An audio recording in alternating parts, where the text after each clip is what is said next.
এখন গতিকে যোৰহাটলৈ অহাৰ সুবিধা ঠিক আছে স্পেচিয়েলি ধন্যবাদ জনাইছোঁ আমাৰ মৰমী মেমক খুব সুন্দৰভাৱে আচলতে আজি GTSখন আমাৰ পৰিচালনা কৰি আছে তেখেতক স্পেচিয়েলি ধন্যবাদ জনাইছোঁ আৰু তাৰ লগতে আমাৰ ব্যৱসায়টোৰ যিটো মূল আচলতে ক'বলৈ গ'লে কনচেপ্ট হয় তাৰ বিতংভাৱে আপোনালোকৰ আগত আমাৰ যিটো প্ৰেজেণ্টেশ্যন শ্বেয়াৰ কৰিলে আমাৰ প্ৰহ্লাদ গগৈ ছাৰ ৰাজকোঁৱৰ ছাৰ তেখেতৰ কাৰণে এটা মই আৰু তাৰ লগতে আৰু দুজন ৰেছপেক্টেড আজি আমাৰ লগত আজি আমাৰ GTSখনত আমাক ছাপোৰ্ট কৰিবৰ কাৰণে আজি ইয়াত উপস্থিত আছে as a national team coordinator as a আমাৰ ড্ৰিম ব্ৰেইন হয় সেইটো সকলোৰে গতিকে আমি আমাৰ উত্তম ছাৰ আৰু যদু বৰা ছাৰ তেখেতকো মই শ্ৰদ্ধা জনাইছোঁ আৰু ৰেছপেক্টেড অল RTC আমাৰ অনুজ ছাৰ আছে ৰেছপেক্টেড শ্ৰদ্ধা জনাইছোঁ আৰু all respected RTC STC ZTC GTC TC LTC all rank achiever আৰু নপুৰণি সকলো ডিষ্ট্ৰিবিউটৰ আৰু তাৰ লগতে আমাৰ যিসকল নিউ গেষ্ট আপোনাৰ আজি আমাৰ GTSৰ কাৰণে আহিছে তেখেতলোকে কোনোবা নিমন্ত্ৰণ ৰক্ষা কৰি স্পেচিয়েলি তেখেতলোকক ৱেলকাম কৰিছোঁ আৰু তেখেতলোকৰ কাৰণে প্ৰথমতে কওঁ যে আজি আপোনালোক বহুত সৌভাগ্যৱান হয় আজি যিহেতু আমাৰ কোম্পানীৰ বাৰ্থডে আৰু এই দিনটোতে আচলতে MILFCLতো আপোনাৰ জন্ম বুলি আপুনি ধৰি লওক আৰু আপোনাক ভগৱানৰ আচলতে আশীৰ্বাদ বুলি ভাবক যে এই ইণ্ডাষ্ট্ৰিটোৰ লগত পৰিচয় হোৱা আজিৰ দিনটোত আপোনাক সুবিধা কৰি দিলে ঠিক আছে গতিকে ৱেলকাম কৰিছোঁ সকলোকে আৰু মোৰ নিজৰ আচলতে বহুত বেছি স্পীচ দিবলগীয়া নাই যিহেতু আমি শিকিবৰ কাৰণে সদায় GTSত আহোঁ আৰু যিদিনা MILFCLত ভৰি দিছোঁ সেইদিনাৰ পৰাই শিকাৰ মানসিকতাৰে আচলতে ইয়াত কাম কৰি আছোঁ বৰ্তমান শিকি আছোঁ আৰু টিমৰ লগত যিখিনি নিজে শিকিছোঁ টিমকো শিকাবৰ কাৰণে চেষ্টা কৰিছোঁ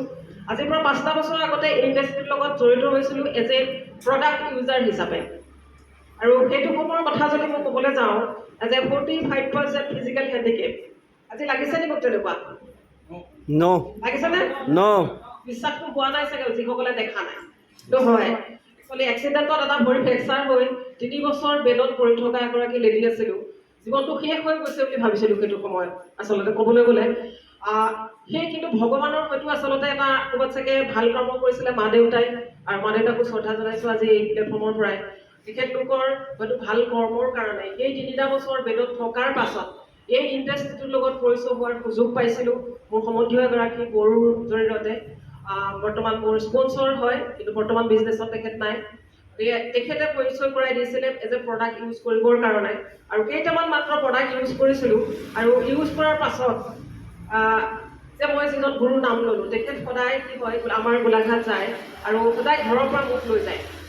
আৰু লৈ গৈ এটা পৰিৱেশত সদায় খাপ খুৱাই দিয়ে এই GTSখন গোলাঘাট যদি GTSখন হয় আমাৰ GTSখনত সদায় তেখেতে লৈ গৈ মোক তাত বহাই দিয়ে কিন্তু মই বিজনেছ কৰা আচলতে মানসিকতা নাছিলে কিন্তু ওলাই যোৱাৰ অকণমান সুযোগ পাওঁ কাৰণে GTSখনলৈ যাম ঘৰত সোমাই থাকি সদায় মানে এটা বেলেগ এটা মানে ক'বলৈ গ'লে ডিপ্ৰেশ্যন এটা লাইফ মেইনটেইন কৰি আছিলোঁ সেইটো সময়ত আৰু যেতিয়া এই পৰিৱেশটো পালোঁ বিজনেছটো বুজিবৰ কাৰণে লাহে লাহে চেষ্টা কৰিলোঁ মাৰ্চ মাহত আচলতে বিজনেছটো প্ৰডাক্ট ইউজাৰ হিচাপে জড়িত হৈছোঁ ছেপ্টেম্বৰ মাহতহে কিন্তু কাম কৰিবৰ কাৰণে নিজে ডিচিশ্যন লৈছোঁ মাজত 7টা মাহ সদায় GTS যাওঁ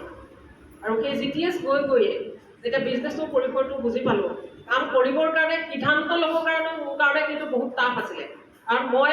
এনেকুৱা এগৰাকী লেডি আছিলোঁ যে কাৰো ছাপৰ্ট নহ'লে একোজো ইফালে সিফালে যাব নোৱাৰোঁ আৰু সেইটো জেগাৰ পৰা আজি এই বিজনেছটোত এইখিনি জেগা পাইছোঁ এইটো মোৰ বহুত ডাঙৰ এচিভমেণ্ট হ'ল মই নিজে নিজৰ স্বাস্থ্যটো ঘূৰাই পাবৰ কাৰণে সক্ষম হ'লোঁ এই ইণ্ডাষ্ট্ৰিটোৰ পৰা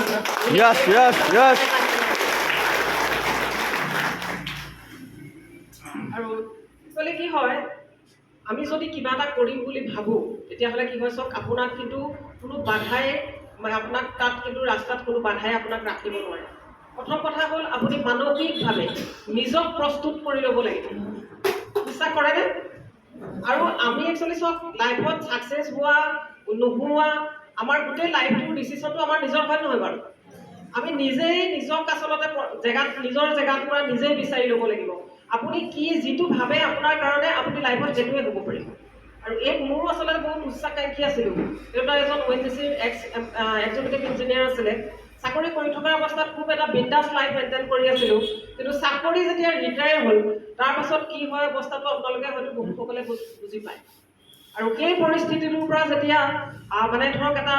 কোনো অভাৱ নোহোৱাকৈ এটা লাইফ বনাই থকাৰ পাছত হঠাৎ যেতিয়া তেনেকুৱা এটা পৰিৱেশ আহি যায় তেতিয়া কি হয় নিজৰ কাৰণে ভাবিবলগীয়া হয় আৰু সেইকাৰণে বহুত কিবা কিবি কৰিছিলোঁ জবো কৰিছিলোঁ নিজে নিজৰ স্কুলৰ ওপৰতো বহুত কাম কৰিলোঁ কিন্তু ক'তো আচলতে মানসিকভাৱে ছেটিছফাই হোৱা নাছিলোঁ আৰু তাৰ লগতে সেই মাজতে এক্সিডেণ্টটোৱে সকলোখিনি শেষ কৰি দিছিলে কিন্তু MI লাইফষ্টাইলৰ জৰিয়তে আজি এই ইণ্ডাষ্ট্ৰিটোৰ জৰিয়তে নিজে কি হয় নিজৰ এটা পৰিচয় গঢ়ি তুলিব পাৰিছোঁ আৰু আহিবলগীয়া সময়ত আচলতে বহুত ডাঙৰ সপোন আছে এজ এ ফাইনেন্সিয়েলি ফ্ৰীডম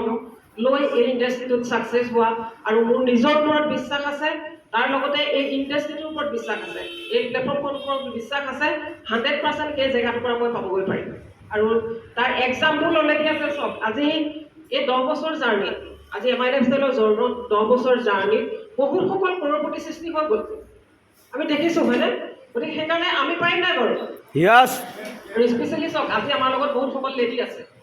আৰু মোৰ টিমতো একচুৱেলি ক'বলৈ গ'লে টপ এচিভাৰ যিকেইগৰাকী আছে গোটেইকেইগৰাকী কিন্তু লেডিয়ে হয় সেইকাৰণে মই নিজে প্ৰাউড ফিল কৰোঁ আৰু আজি লেডিসকলৰ কাৰণে মই আচলতে এটা মানে ধৰক কথা ক'ব বিচাৰোঁ আপোনালোকে সকলোৱে নিজৰ এটা পৰিচয় বনাব বিচাৰে নাই বাৰু বিচাৰে নাই নিজৰ এটা পৰিচয় লাগে হয়নে এতিয়ালৈকে আগতে কি আছিলোঁ আমি ধৰক এটা সময়ত আছিলোঁ আমি লেডিসকল মা দেউতাৰ পৰিচয় আমুকৰ জীয়েক বুলি তাৰপাছত যিসকল বিয়া হৈ গৈছে তেখেতলোকে কি হৈছে হাজবেণ্ডৰ পৰিচয় হৈছে হয়নে কিন্তু আমাৰ অস্তিত্ব ক'ৰবাত আছেনে নাই কিন্তু এই প্লেটফৰ্মখনে আপোনাক সেই জেগাটোৰ পৰা দিব আৰু ঘৰতে থাকি ঘৰৰ কাম কৰি